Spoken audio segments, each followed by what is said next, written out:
Hello everybody, welcome back to Language, Litigation, and Integration Part 90, Casual Conversations 31. You know the drill. Again, shout out to my 42 subscribers. I bumped that. I went from 0.7% subscriber engagement to 0.4%. So I'm just racking up the views and subscribers. My channel's been growing uncontrollably. I'd just like to thank you for all the support. I really do think the gavel on the wood block gives this channel quite the flavor now. So I'm going to be using this quite a bit. Still waiting on my judge's robes, and then the high court of Brad is in session. But responding in talking points, current events, I watched the Dark Horse 113 question and answer session, so we're responding to that. You just have intellectual dark web up there. Again, that's Eric Weinstein's thing. And again, doesn't that sound like real quick stories if there's time? But real quick stories start off. When my father's parents had passed away years ago, whenever we would go to my father's side family, we would always have, it was literally like 4 cousins our age. It was like me, my brother, and my cousin Sam and my cousin Kenzie. And we would have the cool club, and it was just, again, it was literally 4 of us. So it was basically like, just the same 4 people mixing around every time we'd go to grandma's house, but we would call it the cool club. Doesn't the intellectual dark web sound like your cool, like my cool club? Doesn't it sound like a bunch of little kids trying to sound edgy and cool and awesome? So again, this is the type of intellectuals we're dealing with here. But from the Dark Horse 113, Heather again starts it off by saying we have me correcting Sotomayor's law clerk writing, something about the data are, and then Shapiro says the data are. And then Heather Hang comes out with another, humongous brain moment. She says the data weren't. The data isn't, or the data wasn't. The data weren't what? So again, we steal Brad's property, and then we open our mouths to speak, and then we hear his proof again, and then we just, keep vomiting the same mistake over and over again. Again, this is my whole life. The whole life has been like this. People listen from me, learn from me. They're too stupid to understand what my life is. They push me out of the group, and then they go right back to just bobbling around in their head because they don't know what to do with anything. So that's the third time we've seen that, or the second time we've seen that since I corrected it on the Supreme Court ruling. And then I have Heather's unvaxxed, but Brett is, I think. I think I've heard Brett said he has been vaccinated at least twice, but Heather's unvaxxed, and she is so, livid that she can't go into places. How dare a private business to deny me my every free thing I ever wanted. Again, they're liberals, but they're really just nothing. And then Brett says it's the thought that counts. And then I just have in parentheses, an action committed in your mind is already committed. That's paraphrasing Jesus, literally out of the Bible. And then I have versus telepathy, right? Telepathy doesn't exist. But if you have, a sensitive signal, can you perceive signals pretty close to telepathically? Yes, but you still have to broadcast the signal. It's still not mind reading. It's still not, mind controls, shit like that. But that just depends on the species, is my guess. But that's really what Jesus was saying. It was when an action committed in your mind, or this might be a different biblical scholar or apostle or somebody writing. But an action committed in your mind is already committed. That's really what that's stating, is the resolve to make a choice. If you've already resolved to do that in your head, you've already broadcasted that signal. So I thought that was very interesting. Then the thought that counts in relation to free speech. Again, I don't know if that was a direct relation to free speech, but I referenced it the last time. So intention, right? Intention versus expression. So that's kind of what's going on there. Heather makes the difference between special is elite, and she says literally special is different, correct? Speciality differentiates, life differentiates. So again, that's a direct logical quote, directly referencing my research, even though she might not cite it. That's exactly where it comes from.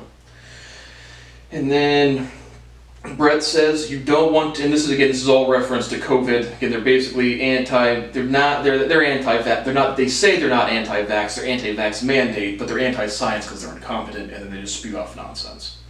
They say that Brett says you don't want to influence a group that can't be reached, just like you guys. and that's paraphrased. That's just, again, like, forgetting COVID, all of the academics that has, remember when I wrote a letter to a university while I was attending the university and paying money, and then they still wouldn't, like, let me do anything?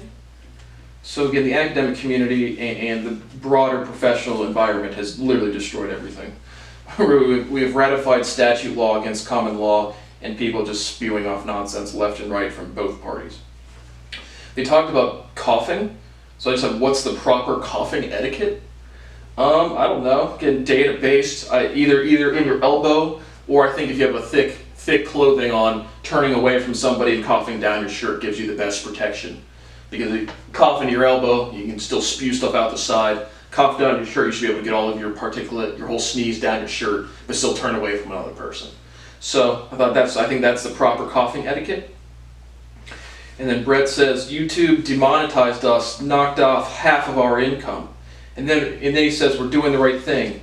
No, Brett, you are not doing the right thing. You are spreading false scientific information and lying about everything that I've ever fucking done. And then you literally just take my words and then talk to your wife about them in public and make money. You're a thief. You're committing academic fraud for real. Just because I'm so prolific, it doesn't make it not academic fraud. It doesn't make it not theft. But again, I don't get to live any of my life. I have no income. I live on debt from my selling a part of my company to my fucking parents because I can't exercise my constitutional rights to the point where it's endangered my life for 10 years. So again, just this is the privilege. These people have never, ever had one bit of their life actually fucking challenged. So I look forward to knocking out the rest of your income, Brett and Heather. Again, go start a business. Go do something with your fucking lives. And if you want to stick into the academic, podcasting, speaking scientific fact, interpreting scientific fact, then you're going up against me for real, and I don't know who wants that fucking bet. Oh, I do. It's all the fucking idiots that can't do anything. Oh, and then we have the last thing from COVID, then we have other random talking points. But the trucker envoy for freedom, the Truckers for Freedom Envoy went on yesterday.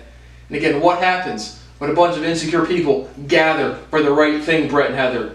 They form mobs.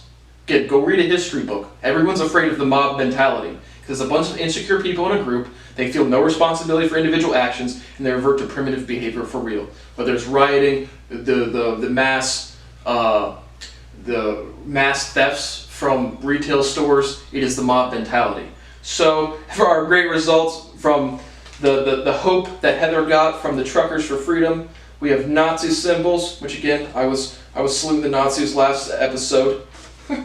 We have Terry Fox's statue, I guess, being defaced or something. And this is a quote from a Reddit post. I'm back on Reddit. It's just too good of it. I don't have a profile, but it's just too good of a news source. But that is not a joke. I'm suing them again for banning me from everything. Again, I got banned from movie reviews from my Belfast movie review, a black and white historical pseudo documentary thing where I gave it a positive review. Somehow got me banned.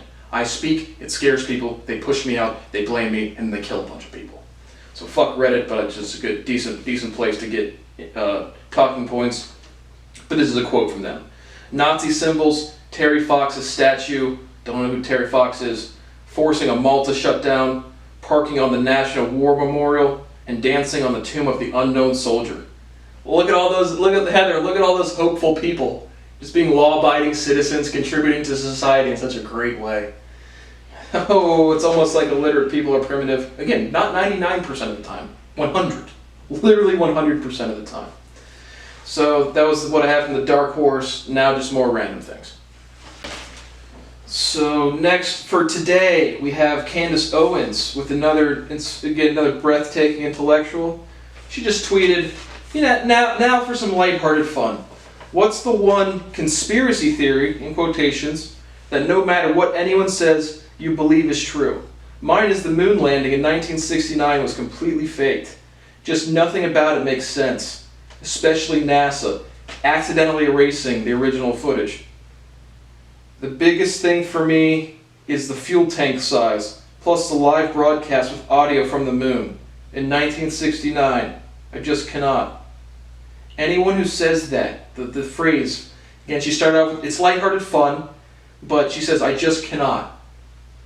I just cannot. Again, 14-year-old girls, case in point. How many 14-year-old girls say, hear something they don't want to hear and say, I just cannot. Was the moon landing fake? Yeah, no. Was the... What was the other fucking thing? Nothing, again, just nothing makes sense. Candace, what physics research have you done? Doesn't make any sense. Oh, it's just, but this is my point. People just say it doesn't make any sense to things that do make sense. And it's direct projection. Again, Sigmund Freud is still railing fucking coke lines off hookers' titties, just laughing at this shit. Candace Owens is fucking retarded. Donald Trump says he might pardon insurrectionists so they are treated fair. Yeah, when you endanger other people's lives, when you commit violent felonies, when you damage property, destroy people's lives, they should be treated fair. And it should not be a pardon. It should be the most aggressive prosecution you can fucking do. And whether it's the truckers for the freedom, the Proud Boys, the Antifas, it is insecure animals resorting to primitive behavior in group settings. Joe Biden promises to nominate a black woman to the Supreme Court and is considering Michelle Childs officially, and no word yet on two others have been rumored but have not been confirmed by the White House itself. Should you ever have a quota or say, I want this race, that race, this gender as some sort of progress? Fuck no. Fuck no. Super fuck no. Super fuck no to the 69th power to the 420th power. That's a lot of numbers, and that's a lot of no's. So no. But again, Michelle Childs could be completely qualified, but being a black or being a woman should not matter whatsoever. Elon Musk offered a 19-year-old $5,000 to remove a Twitter account tracking his private jet. The teen counter-offered at $50,000. Musk denied and said it doesn't feel right to pay to shut this down after saying it was a security issue. I don't mind. I think it was a good counter-offer by the teen. If it's actually a security issue, I'd get it shut down. If I was Elon Musk and it was an actual security issue, I'd get it shut down anyway. But if it's just a light security issue, then I don't. Again, I think Elon Musk is so stupid. I watched him on Lex Fridman podcast. I couldn't tell you how many times I thought the thing was frozen because Elon Musk was just sitting there like this. Oh, all Brad's proofs are in my head. What words are gonna come out of my mouth? He just literally stops talking.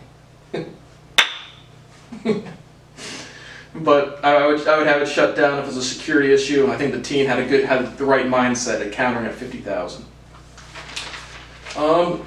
Random. I watched Michael Franzese and Chaz Palminteri, a little bit on Chaz's channel, but then mainly on Michael's channel. I just heard Michael's story quite a bit, so that's why I didn't watch the whole Chaz Palminteri interview on his Defining Moments segment of his channel. But they go to the phrase, "Do you know who I am?" And Michael and Chaz says, "No, I don't, and I hate it when people say that. If you were somebody, I'd know who you were." Chaz Palminteri. Let me tell you who I am, Chaz. I've used that phrase. When I went down to the 8th and 13th precinct referenced, I think those are the right numbers, in Columbus, Ohio, I'm the guy without constitutional rights that can't eat and sleep consistently because everyone's stealing my research. And everyone behind closed doors is aware of that. So the time that I've said, "Do you know who I am?" has never been to assert my authority, but it's to legitimately trying to stop being tortured. Because when I go to a law enforcement agency, the FBI building, the fucking Columbus Police Department, and they tell me, again, if I defrauded the government out of $12 million, I would be in jail yesterday. If the government defrauds me out of $12 million, well, get over it, it's like 6 years. Well, we're too busy murdering our own citizens on 9/11, so who fucking cares? But I just thought it was funny because again, both of these people are completely aware of literally who I am, but I've never used that phrase to begin to assert authority to say, "Look at me." Again, I'm not famous in any way. No one knows who the fuck I am yet. But I'm the guy that's being tortured while everyone else gets to make money, go on podcasts, make friends, have wives, get paid, go on vacation, have a sense of fashion, then go shop. Again, this is not some statement of simplicity. I just don't buy new clothes when I don't have cash flow. Again, I've already told you my Batman sweatshirt is just the most durable sweatshirt I have. I think of all the superheroes, Batman's the fucking worst one. He doesn't even have any superpowers, and if one fucking villain could just shoot him in his fucking mouth, he'd be dead in 5 seconds. So there's no symbolism going on there. But those are just I thought it was funny hearing that phrase. Because that was the only time I've ever used it, was when I was literally talking to a police officer, do you know who I am? Because again, I don't have constitutional rights, not because I want special treatment. So those are really like talking points today, and I got some stories. So a couple stories that I thought would fit in well for this episode. Again, about reckless behavior in groups, insecure people. I'll tell you a couple stories about my old buddy Jimmy that I've referenced many times in this series. But probably sophomore year of high school, right when we started getting our license, like right when we got our license, my buddy Jimmy's a little bit older, not like a lot older, like in my, just like my grade. I'm a September 10th birthday, so I'm not super young for my grade. I'm slightly on the older side. But my buddy Jimmy, I think his birthday was probably June. But so he got his license, 3-4 months before us. But he was probably like, again, I'm slightly on the older edge for my grade, at least like my friend group, people around me, and my buddy Jimmy was a little farther on that side. So he gets his license, and like I told you how I failed my learner's permit about the Amish buggy. But first story, just he would borrow his parents' car, and like I would borrow my parents' car, he would borrow his parents' car. So one day we're in the car and we're going to pick up two girls. Again, trying to get some dates, but again, just friends. Neither of us were doing too good in high school. Not for the girls. My buddy Jimmy actually turned out to get, he was never antisocial or anything, but he got a lot more girls. At least I had a long-term girlfriend for a while, but was super again social. Had a lot of friends that were girls. But so he's driving one day and he gets this text from his mom, and it was a hoot. I can't remember the whole thing, but it was like, "Dear Jimmy, I know when girls get in the car, it can be very exciting, and you might want to impress them. So don't drive too fast. Drive slow. Be safe, and have a wonderful day." But it was a funny story between us. But basically, his mom just texting him saying to drive safe and to don't get excited around other people, because again, that's what people do. Is they get around other people. They want to jump the highest or run the farthest or impress people. So they engage in slightly more risky behavior. And so that's kind of like the background story. And then one day, fast forward to college, or again, slightly out of college, probably actual college time. But me, my old buddy Tim, my old buddy Jimmy, we're going to go down to I think it's probably my old buddy Garrett's house, but just one of our other friends down there, and link up. So Jimmy's driving us.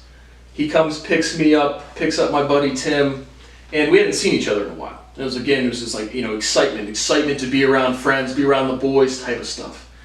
And so we get there, and again, the whole time, Jimmy is just like fucky, just like jittery, jumpy, just like get excited, but in a reckless way.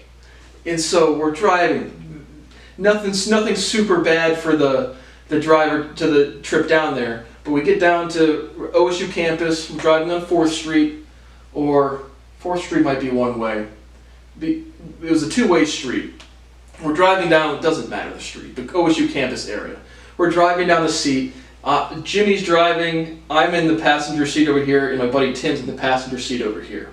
We're driving this way, so it would have been south in Columbus. And so we're driving south, and we pass the house that we're going to.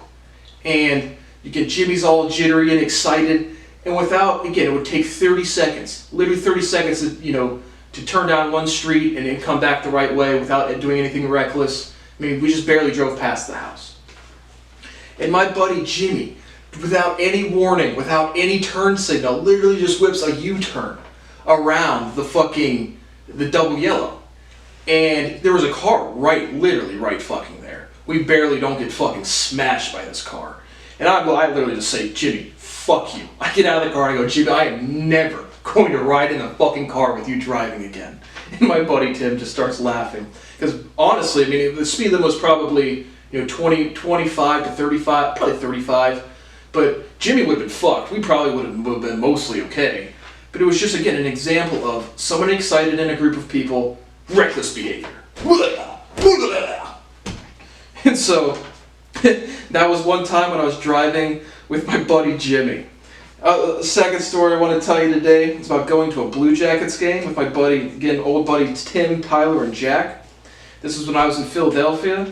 Again, I was in Philadelphia for a year, retired, that literally had nothing to do, and I would never, I heard from these, again at the time they were good friends, heard from them once, and I don't do anything all day.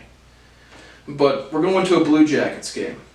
And before the Blue Jackets game, at the same time frame, this is like January time frame. And before then I had literally gotten, in the past month and a half I've been basically sick the whole time. I had gotten the fucking food poisoning from, what was it? Somewhere at Applebee's. It was their chicken tortilla soup. I've gotten food poisoning twice. Once from Taco Bell and once from Applebee's. Applebee's I had the chicken tortilla soup. And it literally food poisoning for 10 days, just throwing up, not being able to eat fucking anything. Lose a bunch of weight, probably 20 pounds. Recover from that, maybe healthy for 4 or 5 days, and then I get the flu, and again, throwing up everywhere. Just no real food intake consistently for a month and a half. So I had literally lost like 30 pounds. At the time, I said I was a little heavier then, like right now, yesterday at the gym was 185, and that's been my weight for the past 2, 3, 4 years.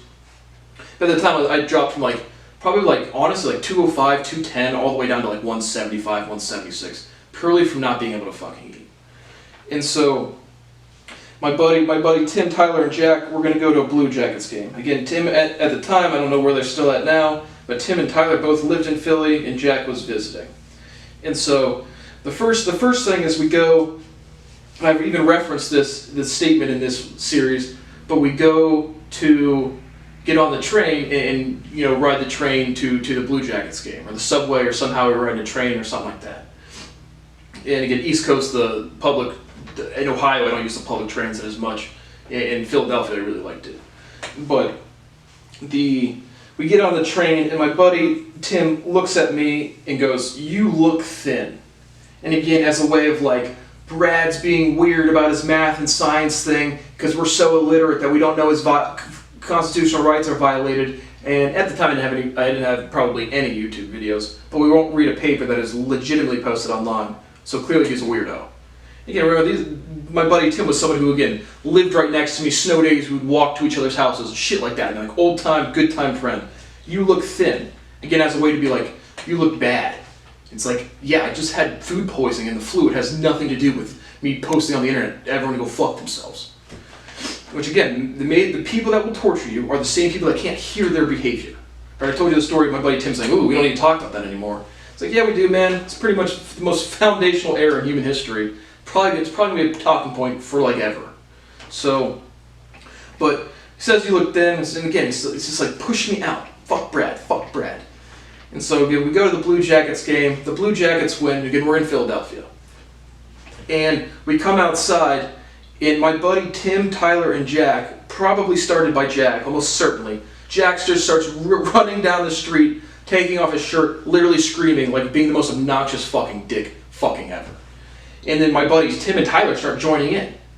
And I just again, can't tolerate this fucking childish fucking behavior. I'm not a super serious dude. It's not don't joke around, don't be a dick. Just don't be so fucking obnoxious. And so they're all just running and screaming. And again, all of the normal fans are just sitting there what the fuck are these assholes doing? And I'm with these people, and I'm fuck this. I'm in this group, I'm associated with this, and I just roar, "Hey!" really fucking loud. And at the time, they hadn't seen it, because we hadn't seen each other in a while. I had been practically developing my singing for 2 years at this point. So my buddy Tyler literally jumps. He's right next to me, and I just scream, "Hey!" He literally jumps. And the whole people around, this is outside of a sports station, just look at me "Whoa."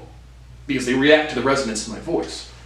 And again, I grew up around these people that I couldn't sing at all until probably 22, 23. And now I'm guessing I'm pretty good at singing.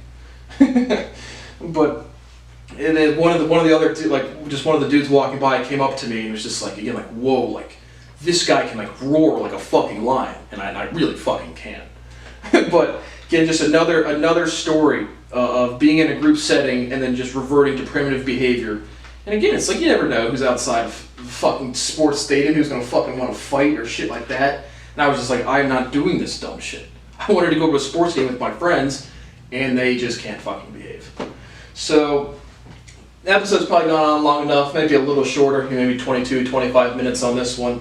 But just again, personal stories of reckless behavior by everyone I've ever met, incompetence, and yep, now we're all going to start careers and talk about the Constitution. And it's just 20 years of treason, of legitimate treason, 60 years on the UFO shit, and no end in sight. Just keep killing people, piss all over the laws in any meaningful sense, steal all of my property, ruin my life. You only live once, unless you're a scapegoat, then you don't even live at all.